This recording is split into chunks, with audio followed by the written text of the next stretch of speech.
இயேசு கிறிஸ்துவின் இனிதான நாமத்தினாலே இந்த 38வது உபவாச நாளுக்கு உங்களை அன்போடு வாழ்த்தி வரவேற்கிறேன். கர்த்தர் நல்லவர்.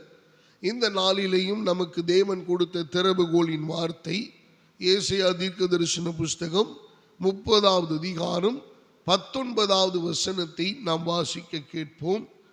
ஏசாயா தீர்க்கதரிசன புஸ்தகம் 30வது அதிகாரம் 19வது வசனம். சியோனை சேர்ந்த ஜனங்கள் எருசலேமில் வாசமாய் இருப்பார்கள். இனி நீ அழுது கொண்டிராய். உன் கூப்பிடுதலின் சத்தத்துக்கு அவர் உருக்கமாய் இறங்கி அதை கேட்டவுடனே உனக்கு மறு உத்தரவு அருளுவார். அல்லேலூயா. இந்த 38வது நாளிலே கர்த்தர் உங்களை என்னையும் பார்த்து ரொம்ப அற்புதமான ஒரு வார்த்தையை ஏசாயா தீர்க்கன் மூலமாக 30:19 அவர் நமக்கு சொல்லுகிற காரியம், இனி நீ அழுது கொண்டிராய். கர்த்தருக்கு மகிமை உண்டாவதாக. அன்பான கர்த்தருடைய பிள்ளைகளை, நீங்கள் எதற்காக அழுது கொண்டிருந்தீர்களோ, ஒருவேளை மனிதர்களுக்கு அது தெரியாமல் இருக்கலாம், உங்களை நெருங்கியவர்களுக்கு தெரியாமல் இருக்கலாம், உங்களோட நகமும் சதையுமா இருக்கிறவர்களுக்கு கூட அது விளங்காமல் இருக்கலாம். ஒருவேளை உங்களுடைய நிலைமையில இருக்கிற உங்களோடு சகமாய் வேலை செய்கிறவர்களுக்கு கூட புரியாமல் இருக்கலாம். ஆனால் கர்த்தர் இந்த காலை வேளையிலே அவர் சொல்லுகிற ஒரு வார்த்தை, இனி நீ அழுது கொண்டிராய். எனக்கு அன்பானவர்களே, அதற்கு அர்த்தம் என்ன தெரியுமா?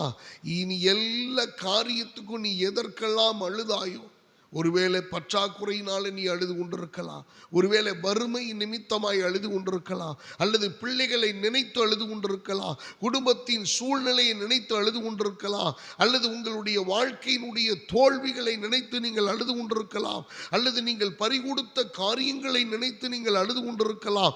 எந்த காரணத்துக்காக நீங்கள் அழுது கொண்டிருந்தாலும் இன்னைக்கு கர்த்தர் அந்த அழுகைக்கு ஒரு முற்றுப்புள்ளியை வைக்கிறார். இனி நீ அழுது கொண்டிராய். Glory to God.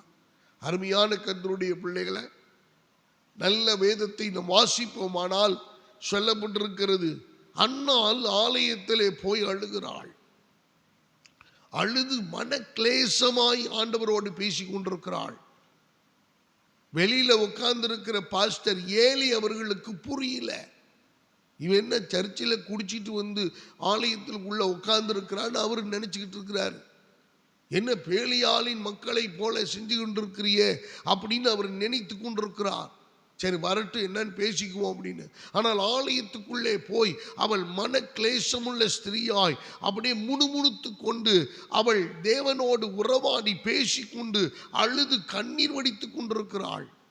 வெளியில வரும்போது அந்த ஏலிகிட்ட சொல்லுகிறாள், நான் என்னை தப்பா நினைக்காதீங்க, நான் குடிக்கல, நான் பேலியாளின் மகள் அல்ல, நான் ஆண்டவரோடு கூட அழுது கொண்டிருந்தேன், என் வியாகுலத்தை சொல்லி கொண்டிருந்தேன், என் கண்ணீரை வடித்து கொண்டிருந்தேன்.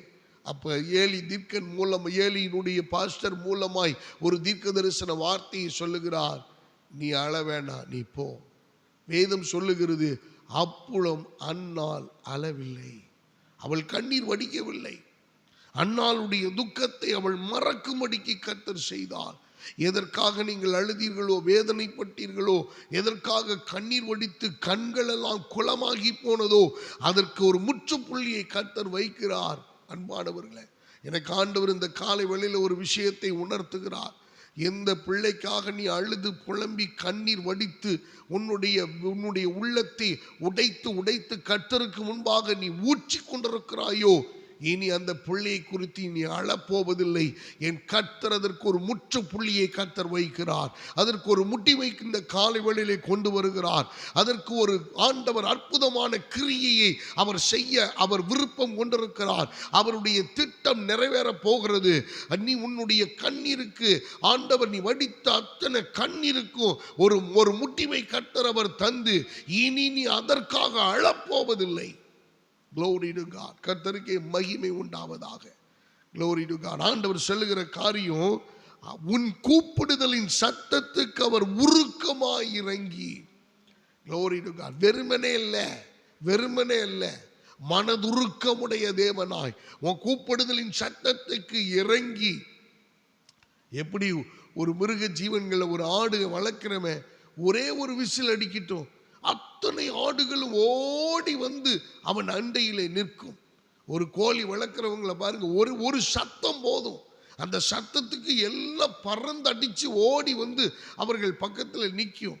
அருமையானவர்களே, ஒரு மிருகத்துக்கும் ஒரு பறவைக்கும் அப்படின்னா கர்த்தர் பாருங்க எப்படி சொல்றாரு, எப்ப நீ கூப்பிட்ட ஒரு சத்தம் போதும், அந்த சத்தத்துக்கு நான் உருக்கமாய் இறங்கி, ஓ glory to God, அதை கேட்ட உடனே உனக்கு மறு உத்தரவு அருளுவார். அல்லேலூயா, அல்லேலூயா, glory to God. வேதம் சொல்லுகிறபடி ஆமென், கூப்பிடுகிற காக்கை குஞ்சுகளுக்கும் அவர் பதில் கொடுக்கிற தேவன் என்பதாக இந்த காலை வேளையில உங்கள் சத்தத்தை அவர் அடையாளம் கண்டு வைத்திருக்கிறார்.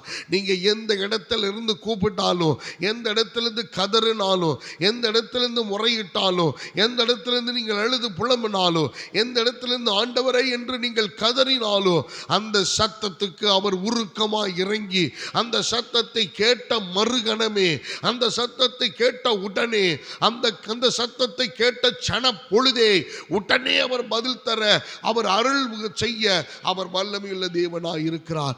இந்த காலை வேளையில அருமையான கர்த்தருடைய பிள்ளைகளை, உங்களுடைய அங்கலாய்ப்பை அறிந்தவர், உங்களுடைய மனவேதனை அறிந்தவர், உங்களுடைய துக்கத்தை அறிந்தவர், உங்களுடைய கஷ்டத்தை அறிந்தவர். இந்த காலை வேளையில அவர் உங்களுக்கு எனக்கும் அவர் தீர்க்க தரிசனமாய் சொல்லுகிற இந்த அற்புதமான வார்த்தை, நீ அழுது கொண்டிராய், உன் கூப்பிடுதலின் சத்தத்துக்கு அவர் உருக்கமாய் இறங்கி அதை கேட்ட உடனே உனக்கு மறு உத்தரவு அருளுவார், மறு உத்தரவு அருளுவார். உனக்கு இதுவரைக்கும் பதில் இல்லைன்னு நினைச்சீங்க, இதுவரைக்கும் பதிலே வரலன்னு நினைச்சீங்க, ஆண்டவர் அமைதி ஆயிட்டாரு, ஆண்டவர் என் வாழ்க்கையில கிரியை செய்யலன்னு நினைச்சீங்க, இல்ல, இன்னைக்கு நீங்க கூப்பிடுகிற இந்த சத்தத்துக்கு அவர் மறு உத்தரவு அருளுகிற தேவன், மறு உத்தரவு அருளி செய்கிற தேவன், மறு உத்தரவு உங்களுக்கு கொடுக்கிறாரு. எதற்காக நீங்க கண்ணீர் விட்டீங்களோ அதற்கு மறு உத்தரவு, எதற்காக நீங்கள் கதறினீர்களோ அதற்கு மறு உத்தரவு, எதற்காக உபவாசித்தீர்களோ அதற்கு மறு உத்தரவு, ஆமென், எதற்காக நீங்கள் அழுது உடைந்து நொறுங்கினீர்களோ அதற்கு மறு உத்தரவு இந்த காலை வேளையிலே கர்த்தர் உங்களுக்கு எனக்கு தருகிறார். விசுவாசியுங்கள், ஆண்டவரை பிடிச்சுக்கோங்க, ஆண்டவரை பிடிச்சுக்கோங்க, விட்டுறாதீங்க. ஆண்டவர் உங்களுக்கு எனக்கு சொல்லி இருக்கிறார், நீ அழ வேண்டாம், இனி நீ அழுது கொண்டிராய். ஆமென், ஸ்தோத்திரம். உன்னுடைய உருக்கமான அந்த சத்தத்துக்கு நான் உருக்கமாய் இறங்கி அந்த சத்தத்தை கேட்ட உடனே மறு உத்தரவு அருளுவேன். ஆண்டவர் பொய் சொல்லுகிற தேவன் அல்ல, அவர் மனமாற மனுபுத்திரனும் அல்ல, அவர் சொல்லியும் செய்யாதிருக்கிறவர் அல்ல, அவர் வசனித்தும் நிறைவேற்றாதிருக்கிற தேவன் அல்ல, அவர் சொன்னதை செய்கிற தேவன். விசுவாசியுங்கள், ஆண்டவரை பிடித்து கொள்ளுங்கள். இந்த 38வது நாளிலே உங்களுடைய கண்ணீருக்கெல்லாம் ஒரு முடிவு, உங்கள் சத்தத்துக்கு ஒரு பதில். நீங்கள் கூப்பிட்ட உடனே, நாளைக்கு அல்ல, அடுத்த நாள் அல்ல, அடுத்த மாதம் அல்ல, கூப்பிட்ட உடனே ஒரு மறு உத்தரவு வருகிறது. ஆயத்தத்தோடு காத்திருங்கள், கர்த்தர் பெரிய காரியங்களை செய்வாராக. பாஸ்டம் அவர்கள் ஜோமனி நிறைவு செய்வாங்க. எங்களை நேசிக்கிற தகப்பனே, இந்த 38வது உபவாச நாளில் உம்முடைய சமூகத்திலே வந்து நாங்கள் ஒரு மனமாய் துதிக்க, அப்பா உம்முடைய வார்த்தையை கேட்க நீர் எங்களுக்கு கொடுத்த ஸ்லாகியத்துக்காய் நன்றி செலுத்துகிறோம் ராஜா. கடந்த நாட்கள் முழுவதும் எங்களை கன்னிமணி போல பாதுகாத்து